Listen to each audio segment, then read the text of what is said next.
Hello everyone, আসসালামু আলাইকুম। তো এটা হচ্ছে ময়মনসিংহ রেল স্টেশন।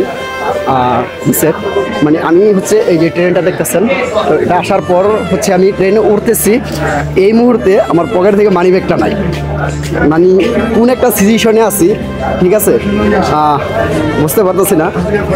মানে ট্রেনে উঠতেছি, এই মুহূর্তে মানি ব্যাগটা নাই হয়ে গেছে আমার ইয়া থেকে, পকেট থেকে। মানে কি বলবো, বলার কোনো ভাষা নাই। এই হচ্ছে আর কি ময়মনসিংহ রেল স্টেশন, ঠিক আছে। দেখেন, মানে এখানে আর মানুষের বলার কোনো ভাষা থাকে না, যেতে এই অবস্থা হয়ে যায়, বলার মতো আর কোনো ভাষা থাকে না। আমি একটা কথা, কিছুক্ষণ আগে আমরা 3 জন আসছি, ঢাকার উদ্দেশ্যে রওনা দিছি।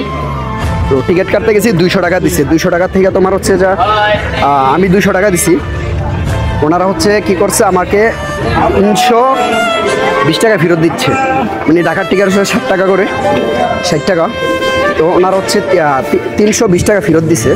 তো আমি টাকাটা রিটার্ন করছি। তো এই মুহূর্তে ট্রেনে ওঠার সময় দেখি আমার পকেটে মানি ব্যাগটা নাই। মানে ওইটা আমি কেমন লাগে, যে নিজের কাছ থেকে কেমন লাগে বা বুঝতে পারেন। তো আপনাদের সাথে শেয়ার করলাম, সবার সাথে।